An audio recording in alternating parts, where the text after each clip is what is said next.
Alrighty, ladies and gents, boys and girls, dames and lads, I got something for you today, and it's a little spicy meatball called ANNALY Capital Management Inc., ticker symbol NLY. Any aspiring dividend investor will undoubtedly at some point come across this thing while they're doing their search for stocks to invest in for dividend income. With a yield nearly 17%, surely any list that has top dividend yield payers is going to probably have this somewhere on the list. Now, one thing you need to keep in mind is that a yield that high does not come without some kind of a catch. This is basically the big mamma jamma of mortgage real estate investment trusts. Now, the difference between a regular equity real estate investment trust like Realty Income or medical properties trusts, WP Carey, Stag Industrial, whatever, is that these things are purely in paper. Things like CMOs, collateralized mortgage obligations, right? So they've got basically bundles and bundles of paper that have value in a certain sense, but they're at least a step removed from any actual hard assets. And that can start to become a problem with things like changes in interest rates, etc. With something like this, right?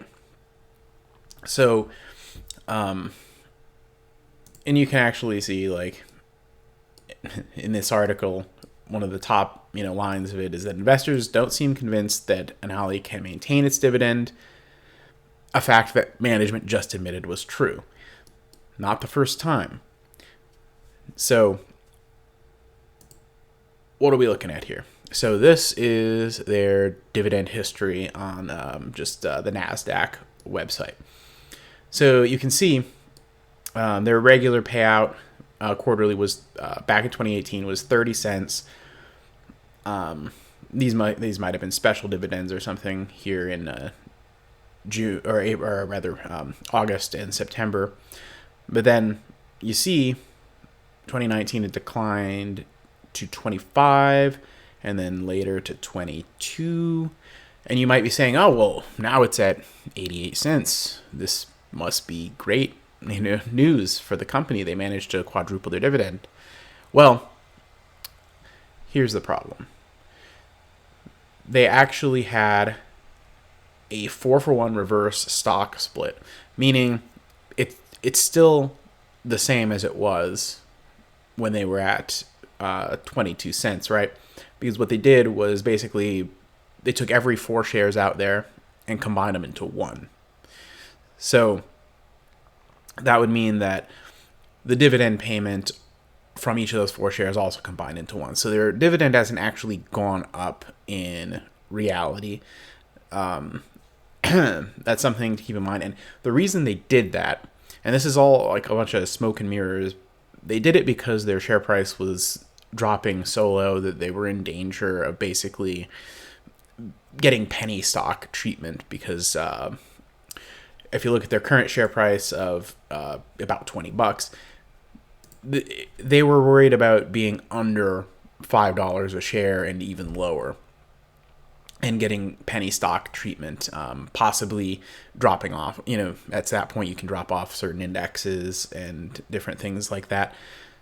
And so in order to avoid that, they did a reverse split 4-to-1. And so this is kind of a little bit of smoke and mirrors that they're doing. Personally, I kind of stay away from it. I mean, look, so something I usually like to look at is shareholder equity, right?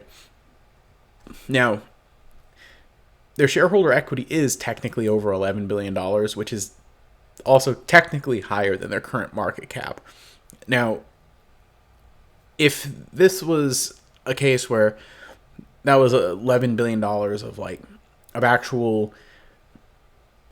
what I would call hard assets, like, I recently, did a video on Medical Properties Trust where, I took their shareholder equity into account in a larger sense, because those are mostly physical assets that they own, right? Whereas in this case, that's all paper, right? If something goes wrong in a sense with the paper that they hold, a la, like 2008 or something along those lines, you could see some really wonky stuff start to happen. And honestly, I'm personally not comfortable enough that I know enough about how they would, improve the business or anything. I would not chase that yield, that almost 17% yield. It's just, I don't think it's worth it. I mean, you can even take a look at, let's see here. I think we had their, yeah, look, here's a chart of their performance compared with the S&P 500 over the last 5 years. This is them. This up here is the S&P.